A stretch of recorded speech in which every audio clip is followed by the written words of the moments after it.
Hi everybody, my name is Dennis and welcome back to another album review. Today we're reviewing the latest album from AJR entitled Neotheater. Now, I'm not a fan of AJR at all. I thought their last album was absolutely horrible. I thought the singles going into this thing were atrocious, and I was expecting to give this around a 2. And I was surprised by some of the songs on here. I did find myself enjoying a couple here and there, but it still just was really unimpressive overall. AJR continues to be very poor lyrically and very frustrating sonically. I did enjoy the opening cut, Next Up Forever. I really liked the epic, almost soundtrack style vibe that it gave off. I really liked some of the more peaceful, soothing piano moments with the almost distant, drowned out vocals. I thought that was actually really nice, and it opened up the album in a surprisingly entertaining way for me. The next song, Birthday Party, if you want to hear my thoughts on that, you should go check out my track review. I thought it was horrible. I think every single second of this song is just torture to sit through. I think the vocals are frustrating, the production is horrible, the lyrics are stupid. Again, more specific thoughts on it, go check out my track review, but I'm just going to leave it at that. 100 Bad Days was another weak point in the album where, especially during the chorus, the production is just so overblown and overbearing to such a great extent that it's just frustrating to listen to. And I also think the chorus where he says 100 bad days makes 100 good stories, 100 good stories may be interesting at parties.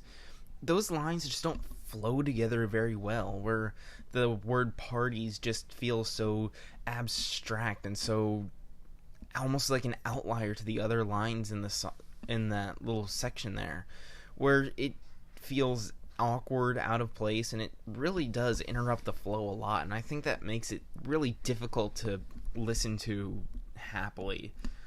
I also thought the instrumentals, again, were pretty overblown, pretty irritating, not all that enjoyable. The song Don't Throw Out My Legos was another pretty stupid one in my opinion, where the lyrics generally are revolving around him leaving home and wanting his parents to keep his Legos in case he ever decides to return home, and where the Legos are symbolizing his idea that what if he wants to come back? It's something that will always be there for him to return to, just as he always wants to be able to return to his own home. And even though I don't think this is a horrible idea, it's never really expanded upon past the base feeling of it. It just lacks the depth or really knowledge of what's going on to be able to really give any sort of insight to the situation.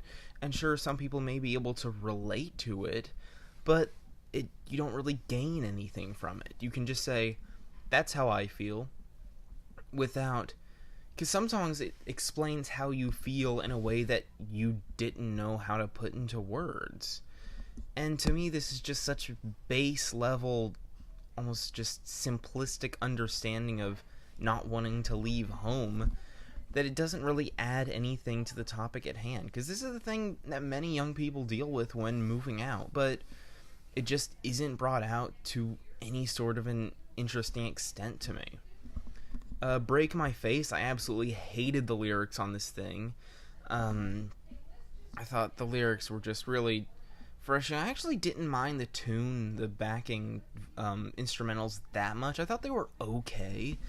I kind of liked the intensity that they brought, unlike many of the other songs on here, but again, they were just generally okay. I did, again, think they were very overproduced, very overblown, but the lyrics on this is one of the worst ones lyrically on the album, where, it's like, if I break my face, it's just my face. And I think he's trying to say he doesn't care about the physical things, he cares more about the emotional or deeper things in life, but he doesn't really talk about anything interesting or deep. I mean, again, it's just, and there's a lot of just really stupid lines that I think are trying to be funny, but there's no comedy in them. It's just like LOL random humor that's just stupid and unfunny.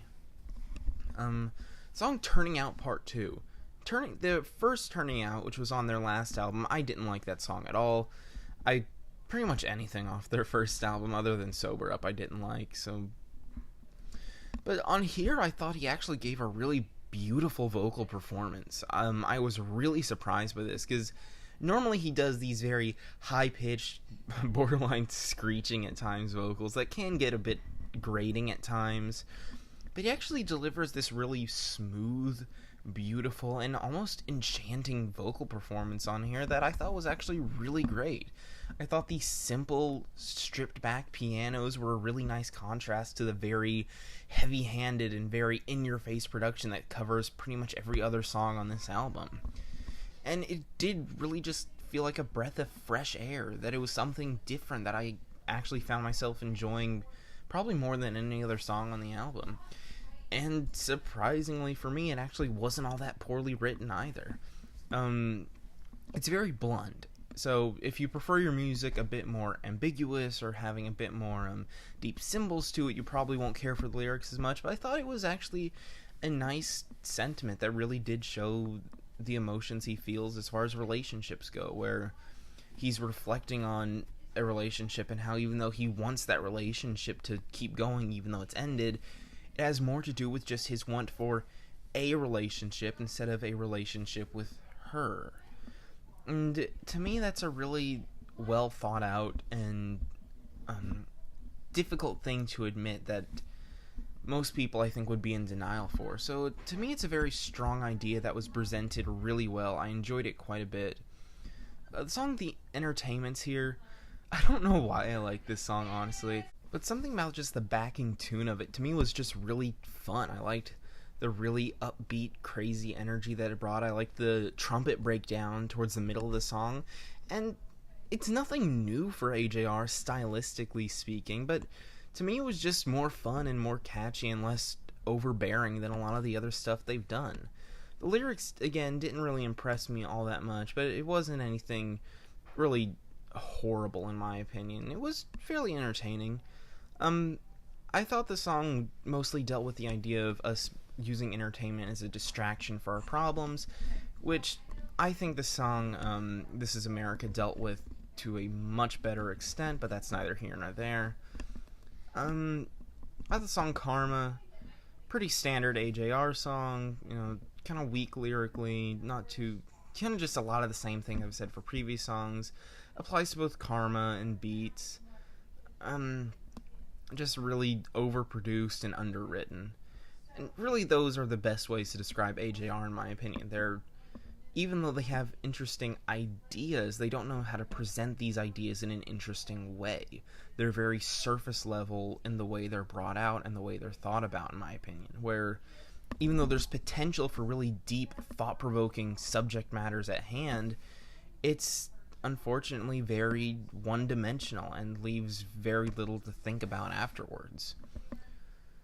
The song Wow, I'm Not Crazy, it felt almost like he's saying like, what? Other people have emotions too? And he treats it like this profound thing when it's,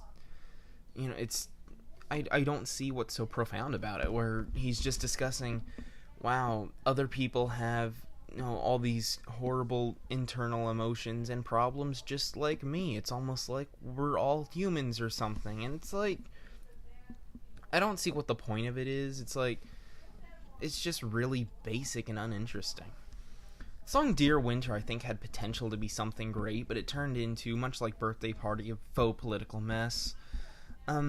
Where he's talking to his apparently future daughter that he still doesn't have a wife or a woman yet who's willing to care, or would have that daughter. So he's like, I still haven't met your mother yet, but Dear Winter, I hope you hear this, and I hope you do this and this and that. And he's taking the moment to be really pushy with the with how inclusive it is, where he's saying like, I hope you like girls, I hope you talk to girls or boys or anyone you like, and it just feels really in your face and distracting. And I don't mind it when something is more inclusive or something, but to me it's like when it's just right in your face, like, look at this, I'm inclusive, look at me. It's really frustrating to me, and it just detracts from anything else the song has to bring out. And even other stuff where he's like going into these really ugly falsetto moments just make it really grating on the ears as well.